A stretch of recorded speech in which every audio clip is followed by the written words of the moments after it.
Welcome to Between the Lines, the podcast where world-class squash insights meet lifelong learning. I'm Ahad Raza, joined by former world number one Laura Massaro. Together, we decode strategy, mindset, and performance from the highest levels of the game and share it with a growing global community.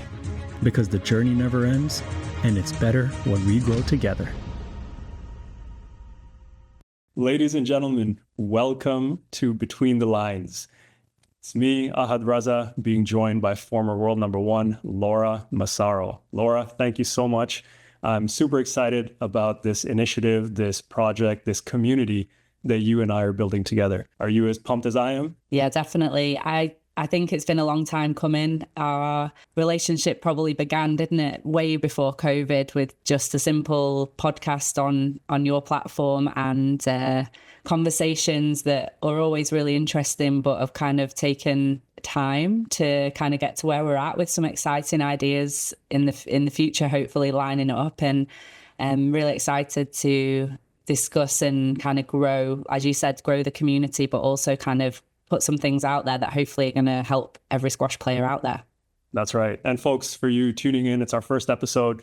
Laura and I are we're dreaming and thinking big. We're hoping to build out a nice community where we can support you. You can learn from us. You can pick our brains directly. We get to give you feedback on your game, break down the pro game for you, technical, tactical, physical, mental, all of it. You're going to stay tuned. There's a ton to come. But for now, we're going to dive into Gouna. It just finished. Fantastic tournament. Laura, what's something that stood out to you? I mean, there's a ton, but what's one thing that really stood out to you in this event? Yeah, it was a really fantastic event with lots to talk about, actually, lots that you can kind of dive into the nitty gritty. But I think for me, seeing the two youngsters really come through this event was pretty huge.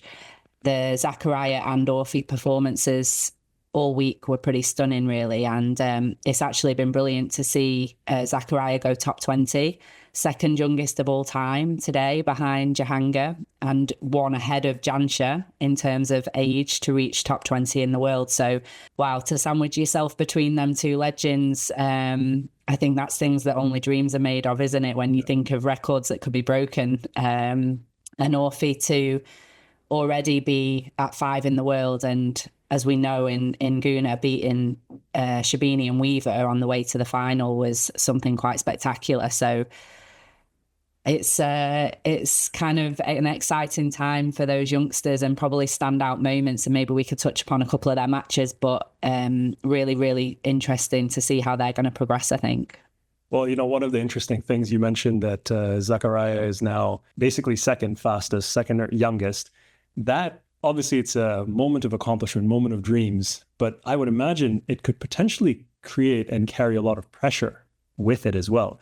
Because now if the whole world is looking to you, and Egypt for sure is going to be looking to him to be that next phenom, essentially. And, you know, when you come up to a place where you're surrounded by Jahangir Khan and Jansher Khan, it's kind of the expectations are high. Do you think that's going to impact him in any way negatively, or do you think that might be something to stir him and help him grow to even higher heights? Yeah, I just think with the personalities of actually both him and Orphy, I think that they're just on a mission. I don't almost think when you're that young, that sort of stuff is coming into play yet. What would be I mean, look at the way Asal came on tour, youngest ever world number one.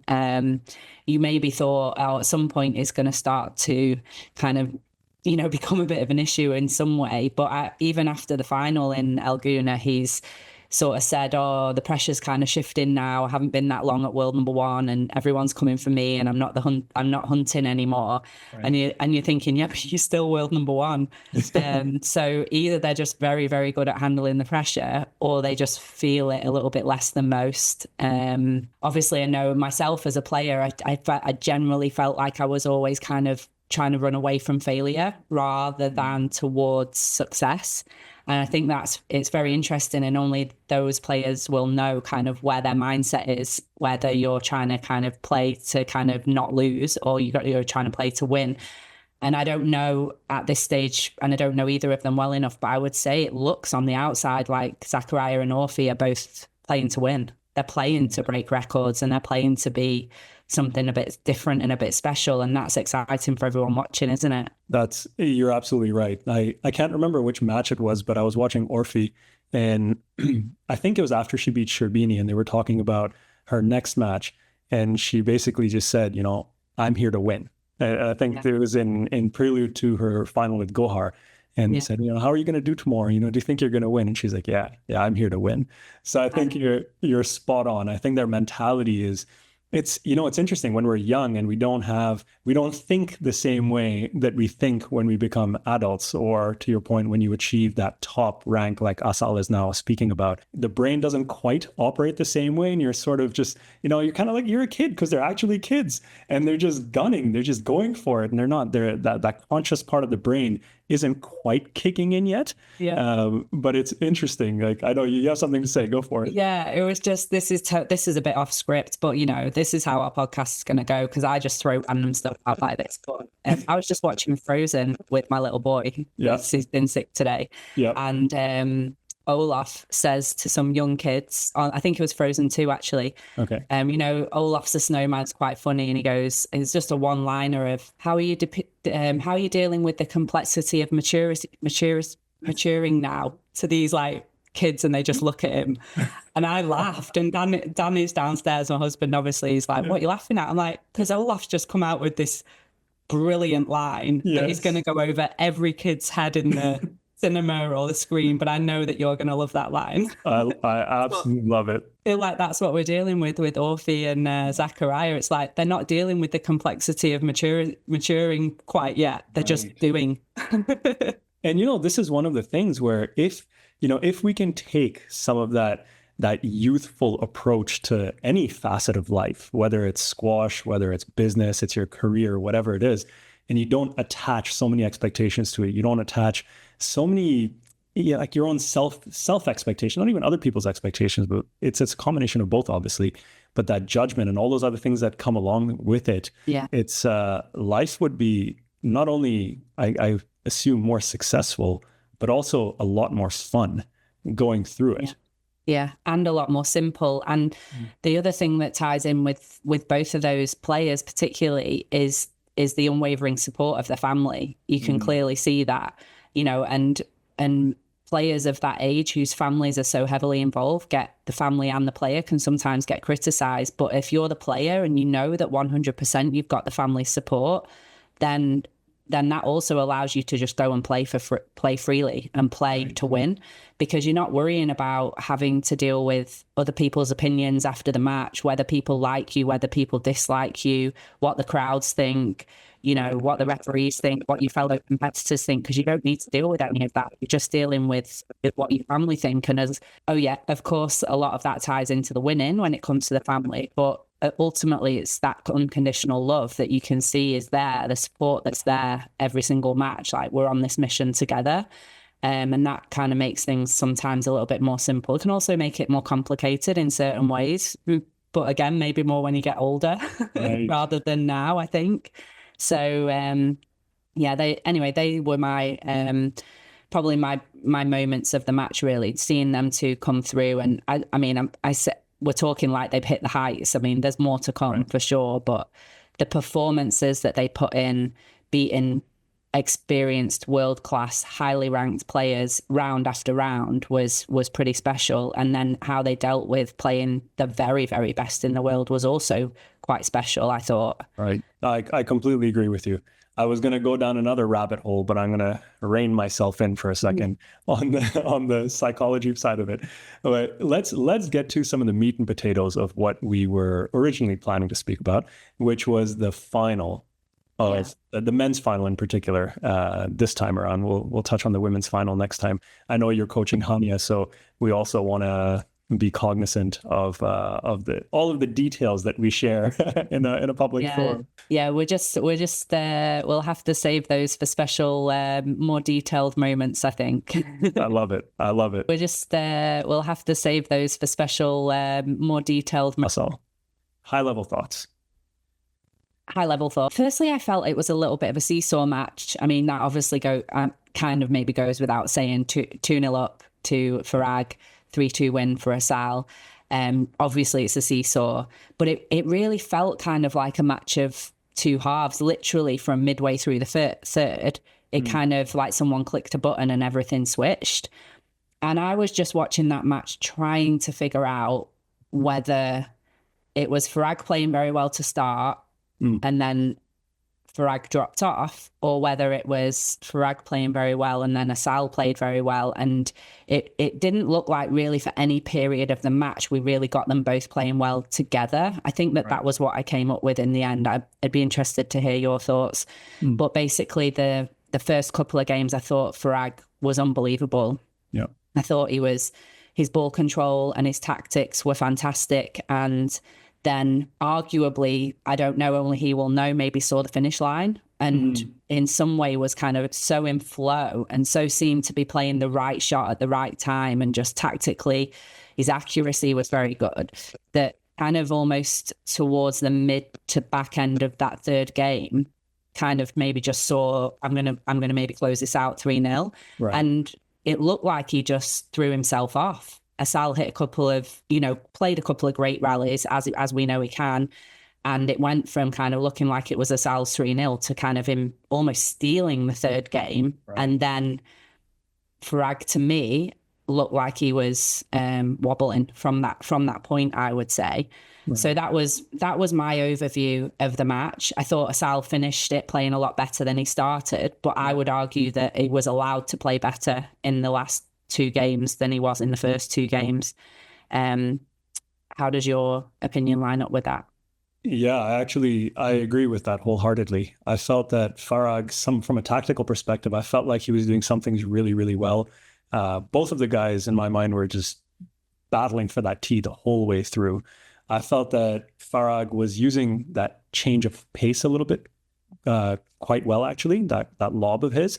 And then I felt that the patches where he started holding the ball a little bit more and just stopping Asal's movement, I think that was key. And that was one of the things that I felt he wasn't quite as sharp until the very end. In the fifth, you could almost see that he went into the mode of, I'm down, 8-4 or whatever it was, or 8-3. And then he just sort of let go. And then he hit two or three cross-court nicks from like crazy positions that he hadn't played all match long. But that to me was also an indicator that, he was locked in, he was positive, he was playing to his tactical game plan. And then Asal did put together a couple of good rallies. Farag had a couple of like weird situations. And I just feel like he lost his accuracy with the lob. The hold wasn't quite where it was in the previous games. Yeah, that his sharpness going short kind of fell off a little bit. Yeah, I agree with your analysis. It was kind of almost like the brain lost its clarity, I would say.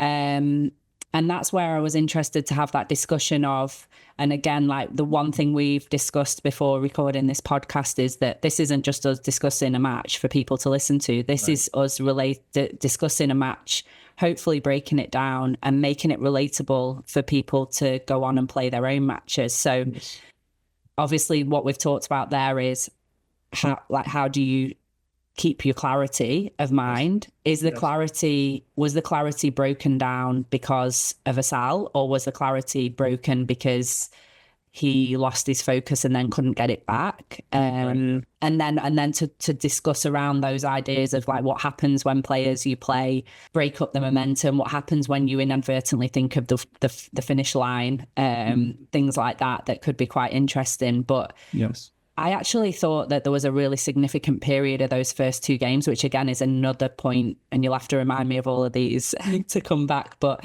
another point was he almost lulled Asal, I felt like, into a slower pace. He was constantly in them first two games really making Asal play from above his shoulder, which was so interesting because if Asal is allowed that middle area to snap out on that forehand volley, to hit kills, to make himself big across the middle, given the tee position in front on the volley, and then you're hitting short from behind him, exploding into that front with so many options. Yes. That's why I say I thought it was a Frag masterclass in terms of being able to nullify those absolute super strengths. Like, they're not just strengths, they're super strengths. And I don't even know how a normal player even nullifies those strengths, but to do it for 2.5, nearly 3 games was phenomenal. And then, do you know what? Actually, I think he'll have learned a shed load from that match tactically. Unfortunately for Asal, he's going to either have to respond, or he's going to have to be ready for like a same tactical plan if they play again in the next few events that are up and coming. Because although he didn't get over the line, Farag, that time, I think that there was some like serious learning's gone on tactically, which is kind of, again, from an amateur point of view, right? If you want to, be thinking about the bigger picture and thinking about your learning, you are always thinking about how tactically, what did you do to mess it up? That's almost a bigger learning sometimes than what did you do to just get over the line, and we just celebrate and we don't actually think about in too much detail what happened in the match. Right. And it's one of those things where, when is going back to the amateur side of things, when you're playing someone who you don't know, you know nothing about their game, it's important to have clarity on your own game. Like you talked about Asal's strengths and his super strengths through the middle of the court, not getting super high, but sort of mid-height stuff to just crush those kills. You have to know your own strengths. If you know that you're really good in the mid-court, you know you have good wingspan, you know that you have a solid kill, or you like to play at a certain pace, it's important to go in and think about a game plan that aligns with your strengths. And then when you get into that first game, through the first few rallies, you're really looking to just execute your game and then pick up on pieces of your opponent's game and see, okay, how do they respond when I'm playing to my strengths? Whoa, hold on, they're super comfortable when I'm playing to my strengths. Well, now I have to try something else. Or, wow, that is really working. Well, let me just lock that in and stick to it and continue to execute. And I think there was a really cool demonstration of that as well, because I remember in the very first phase of the first game, Farag was going short a little bit more, maybe earlier in the rallies, but it was a warm court and the ball wasn't going in. And I felt like he wasn't going in firmly with those attacks, and the ball was sort of floating up. It's a hot court. He hasn't fully settled. And every time he went short early with a drop that wasn't quite on, Asal's explosiveness, as you noted, was just so powerful. And then he just took so much time away from Farag and just counterattacked him well, whether it was short or long, doesn't matter. I think making that adjustment, when Farag made that adjustment and stopped going short quite as early and as softly, and then he used the height and the hold and all of those things, the game suddenly flipped on its head. Yeah. So in your mind, do you think then, I'm jumping ahead for a second, but is that then a matter of concentration in your mind at that point? Did Farag realize that, hey, this wasn't working, this is working, holding, lifting, etc.? And was it a matter of him getting mentally fatigued, maybe, or seeing the finish line early, like you mentioned earlier? Yeah, I mean, it's difficult to know without obviously being inside his head. I mean, he literally, as extreme as it could be, could have picked up a niggle. And you know what it's like. Just, we'll never know if there was a little pain and how that distracts you. He could have been physically tired. As you said, it was 26 degrees. Yeah. You think these guys are obviously hugely fit and resilient. And you wouldn't think necessarily that Farag would get tired. But what he was made to do for the whole match, actually, for patches of each game in the whole match, he was made to move more out of his rhythm than he is ever made to move out of his rhythm by anybody else, I would say. So as what we see with Farag is a very, super strength of his is anticipation of the game and reading of the game, and his movements around his opponents are like no other, to the point where he's able to read the drive come in and drop off the shoulder way before. It's very, very rare with this new refereeing directive, for example, that you see Farag pushing up for a short ball and getting sent for a long ball and taking the wrong line up and round his opponent. It just never happens because he's always on the back shoulder waiting, and he's quick enough to get into the front, and then he can drop off to the back. And I just felt like for that match, even though he still looked Farag-like and he still looked amazing, he was made to move quickly more often of the time, and that can really fry your legs, particularly when you're not used to it. It can make you feel unsettled and it can make you miss your targets, which I think was what started to happen. I do wonder if that everything I've said was part of it, but also that he looked so clear and focused on what he was trying to do for those first 2.5 games, that the minute maybe he had a little distraction in his mind, as we know, every player on the planet will know, The minute you think of the finish line, the minute you think that you've got it sussed, the minute you start thinking about what you're going to have for your dinner later, the minute you start thinking who's in the crowd watching you, 5 points have gone. And then there's a tiny bit of panic that sets in. Everything's rushed. You can't quite find your flow back. The lobs, as you noted, were going lower on the front wall. There was more cross courts. He wasn't gluing the ball straight to the side walls as much as he was. His drop shots and his kills were clipping side walls. They weren't running through to the back. That allows Asal to kick his back leg out, and take his space, which he's allowed to do when the ball's in the middle like that. He's going to do it more than most. But you allow, and this was where it was an interesting thing with the movement side of it, you allow that to come into play. Correct. And then that also then starts to create a massive amount of doubt and a massive amount of kind of frustration in your own mind, because you panic the minute you see the ball land in the middle of the court. You don't know what's coming. You don't know if you're going to get hit. You don't know if you're going to get your back legs going to trip you up. You don't know if it's going to go cross court, and you've got to hang straight because the power he unleashes is unbelievable. Right. You don't know if it's a cross court nick, and that all unsettles you, I think. So there were so many factors in play in that match. But ultimately, if I could probably narrow it down, I would say that he just didn't get that ball high enough and tight enough, straight enough for long enough past 2.5 games. Well, I mean, lots of interesting points. I remember distinctly a memory in my mind. This must be 15 years or more ago now. And I was playing this guy in a local sort of interleague match. And I was so frustrated because, man, this guy's blocking me every time. I'm bumping into him every time. And then when I reflected later in hindsight, I realized, well, the reason he's taking all this space and he's blocking me, or what I thought was him blocking me, was my length just landing in the middle of the court. And you could see that in Farag's case in the fifth, where, Asal went up several points. He had a big 4 or 5 point lead at the start of the fifth. And Farag was visibly frustrated. He was questioning every decision with the referee. He was stopping when he was getting bumped a little bit, or, the follow-through, Asal's follow-through was getting him a bit in the forehead. And it's interesting because you look on social media and everyone is commenting there's a hate parade behind Asal. And I'll be the first to admit, I also, a few years ago, I was like, well, this guy's blatantly taking way too much space and he's blatantly kicking his leg out. I actually feel like he's made a lot of improvement over the last few years. And to your point, if you're hitting loose, you're clipping sidewall, the ball is short, the other guy's entitled to his space or her space. And some people are naturally big and they will make themselves bigger, right? It's a strategic advantage. So coming back to controllables, there are certain things within our control. Our ball control through practice is within our control. It varies, obviously, but it's within our control. And our shot selection, when our mind is in check, is within our control. Yeah. And I think that's also the frustrating thing, is when you're maybe trying to hit certain shots and they're not going where you want them to go. And then there's this follow-on effect of you getting blocked out in a sense because your quality's not on. It really starts to snowball very, very quickly. Yeah, absolutely. And I totally agree with that. And as being a player who has been told also over my time that I take too much space around the middle, I can have every sympathy for that.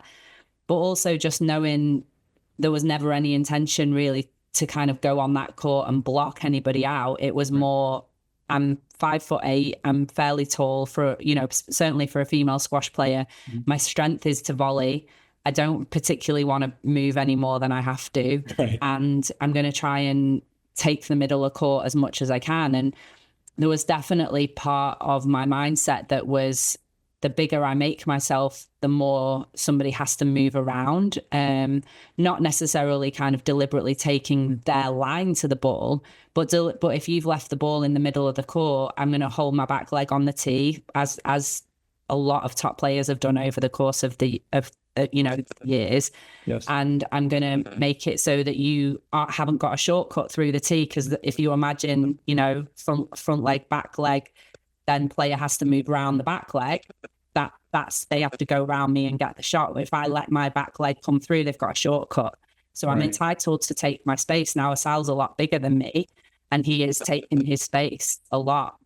Right. And sometimes it may be deemed a little bit excessive, but it was absolutely fascinating for me watching that match how little traffic issues there were in the first 2.5 games in comparison to the second 2.5 games. Basically, Right. it was chalk and cheese.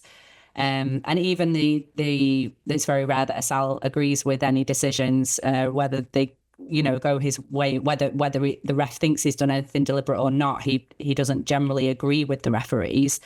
But there just wasn't a lot of arguments either way, because I think both players knew that the shot quality was just too good. So you can ask for a let and you're not going to get it. Whereas in the last 2 games, there was just a lot of interactions. Felt like there was a lot more bumping of Asal's rackets and, on the heads and butts of rackets and arms. And that only can happen when the ball is there in the middle of the court, because no one's hitting anyone in the head with the racket when you're in a corner. Yeah. Are they? Or they're up here. Let's be honest.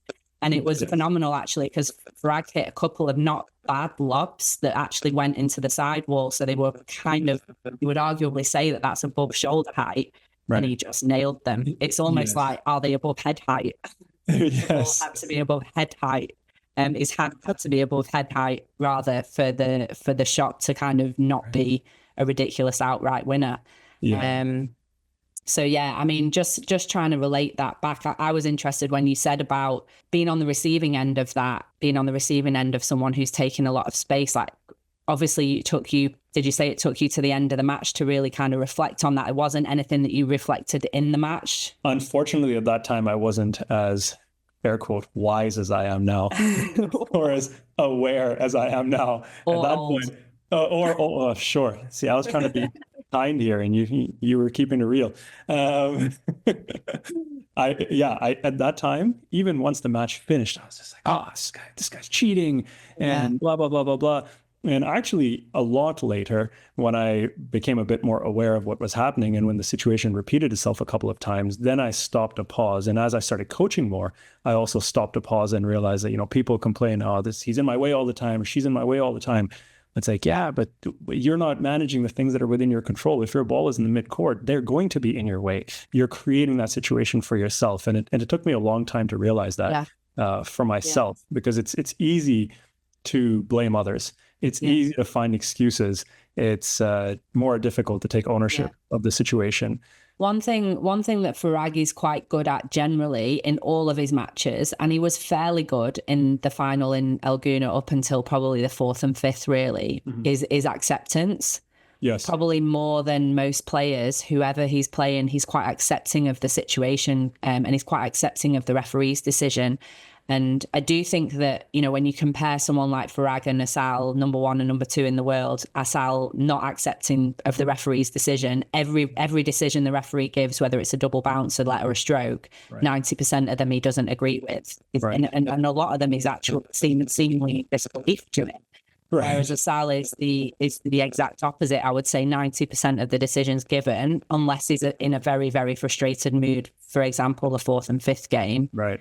He is very accepting of just give the ball back and get on with it, regardless of the decision. And I actually think as you get older, and Farag is a lot older than Asal, that you start to just realize that getting involved with the referee, getting adrenaline spikes throughout the match, making sure that you're staying calm and relaxed in the most pressurized of situations is only going to serve you better for the next rally. The amount of people that you see, players that you see, and this can be very important at amateur level as well, that are still reliving that stroke decision or poor shot decision from 3 rallies ago. Right. Have then lost the next 3 rallies and are still kind of seething about it 3 rallies later and not able to kind of get the brain back on track. And I know personally, I was very, very good at that, kind of 1 rally at a time. This rally now, you can only play the rally that's in front of you. And everybody says that, don't they, stay in the moment? But it really is a skill that needs to be practiced. It doesn't just come to people naturally. Right. And it's partly linked into your personality, isn't it, to your natural personality? Well, one thing that was interesting is, even though Asal does basically contest every single call that is handed to him, a lot of the times he finds a way to play a pretty good rally following his contestation, which is he does it quite relaxed, doesn't he? Yeah, exactly. So even though he's arguing a little bit, sometimes I wonder whether it's almost a strategic argument in a sense to maybe buy a little bit of time, maybe to break the other guy's momentum, because he's with lesser players, when they are seething from the referee call, like you just said, or that stroke that they think was unfair, their next few rallies are chaos, right? Like you're going for a return of serve cross court nick, you're going for 3-wall boast nick on the return of serve. You're doing all sorts of crazy stuff. But the fact that Asal is still putting together high quality rallies for the most part after these sorts of talking moments in the match, it just leads me to believe that maybe there's some strategy behind it. And he's not like when a junior does that, you can almost see them just fall apart until they then realize, oh my God, I've fallen apart. And then they try to come back, which is actually quite difficult. But with Asal, well, even it's difficult, even in that we saw that with Farag. Like he literally fell apart at the end of the third and fourth a little bit. Yes. And my note there that I wrote down for the fifth game was pretty much the fifth game: frantic, uncontrolled movements, poor accuracy, created traffic, created options from Asal, and then Asal was class. Absolute brilliance when it came to variation out of the front, power from the front. It was just absolutely brilliant to see kind of like the strength. Obviously, we see straight drop, trickle, power straight drive, power cross drive, and one thing even at the considering the fifth, obviously going into the fifth, and this was where it's impossible to know if it's physical or mental, but for whatever reason, Frag wasn't where he should be. Yes, he went short off serve in like the first two rallies, I think it was, that I noted down. And I'm thinking that's not the play, to go short from behind. Yes. Off the serve, You're right. or kind of very early in the rally is got to not, I'm assuming that is not the tactic that Kareem Darwish has given him between the fourth and fifth game. And then he was just scrambling because of that power and explosivity from Asal. So it just looked like his head was fried at that point, and Asal on the flip side looked really, really calm. So it's impossible even for the very best in the world to kind of get it back, as you were saying, once you've lost it in a way. Not impossible, but very, very hard, and not when the opponent is kind of in their flow at that point. And this sometimes I think of, I've heard someone else call this the 2-love up trap, where you'll be up 2-love and then somehow you end up losing in 5. And do you think, I mean, obviously it doesn't happen all the time, but it happens to sometimes when that mentality or the physicality gets a bit too difficult, because if you're playing someone who's very close to your level and you go up 2-love, it does take a lot of physical and mental reserves and focus and attention and energy to get to that point. And then sometimes carrying that momentum and just closing it out in 3 can be a bit of a challenge, especially if the other person's like, well, I got nothing to lose. I'm already down 2. I'm just going to throw the kitchen sink at this person. And then if you lose that third, the player who's now down 2-1 gets a little bit of energy. They get a little bit of momentum. They're like, I'm still in it. How do you have you ever fallen into the 2-love trap and lost in 5, or are you pretty solid with that closeout in 3? Oh gosh, well, I only lost from 2-0 up in a World Championship final. Okay. So how do you deal with that? That was really tough, actually. But over the course of my career, I would say that I came back from 2-0 down a lot more than I lost from 2-0 up. And that's because I was always fear of failure and not towards the win. I actually, probably one of my very first and kind of memory, or one of my earliest memories, was actually we were playing World Junior Championships against Malaysia in Penang, at weirdly the same venue as I ended up winning my first senior World Championships in. How weird's that? Full circle. So I play for England. Jenny Duncarf's at number 1 and she's lost to Nicole David 3-0, and I'm playing at number 2 against a young lady called Trisha Chu, who actually gave it a go on the tour for a couple of years but didn't kind of make it up to the top. And she was a very good player. She was probably about a year older than me, because at that time it was only every other year, and I went 2-0 and 7-2 down, and that was to lose the match for England. Obviously, this 3-1 tie, and I have no idea how. And even still now, like you speak to David Campion, I think he actually said it in an England squash interview not long ago. Even now, and that was 2001.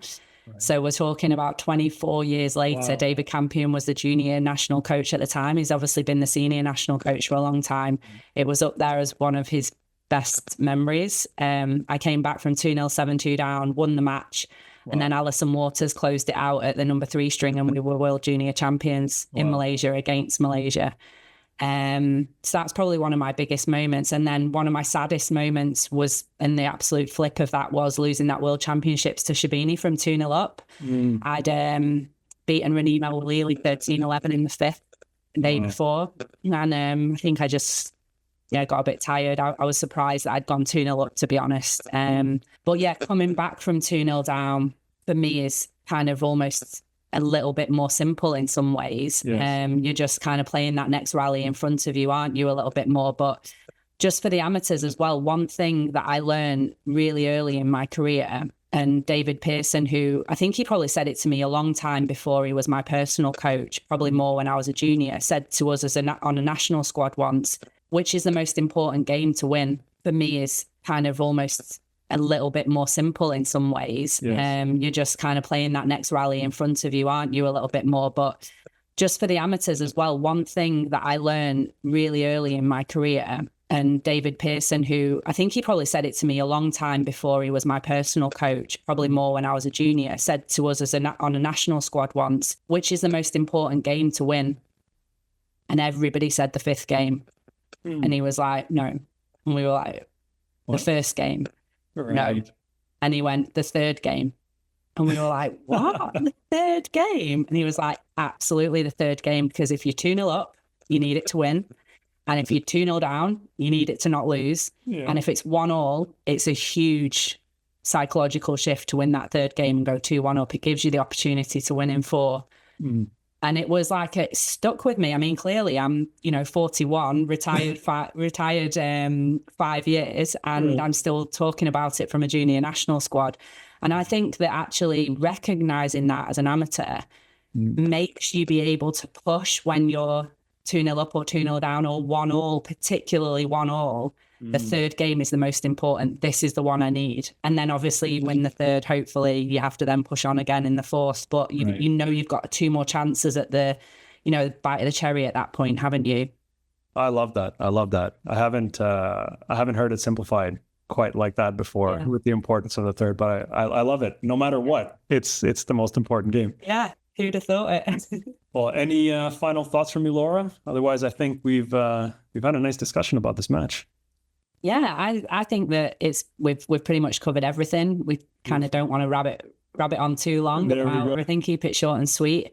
Yeah. Obviously, we'd love to hear the comments and the feedbacks of things that maybe resonated with players at amateur level, particularly things that maybe you'd not thought about before. Topics potentially that we could cover in the future would be really good. Because we're kind of just enjoying having a nice chat about the Gouna final and what we saw just with each other. Right. So I've really enjoyed kind of breaking it down and hearing each other's thoughts on it. That's fantastic. Well, so folks, you heard it from Laura. If you have further questions about this match or just generally about some of the topics that we've spoken about, drop something in the comments below. If you have specific topics you'd like us to cover and discuss, drop that in the link in the comments below. And if you want to learn more about the community that we're creating, where you can get some feedback on your game directly from us, learn about all of the things we spoke about today and more in greater detail, feel free to send me an email, ahad@arperformance.com. Folks, we'll see you in the next one. Laura, loved your insights. Thank you. I'm really looking forward to the next series of these, to be honest. Me too. I'll see you there. All right. Talk soon. Thanks for listening to Between the Lines, where world-class insight fuels the squash journey that never ends. If today's episode helped you grow, please share it with someone in your squash circle and join our community online. Until next time, keep learning, keep growing, and stay in the rally.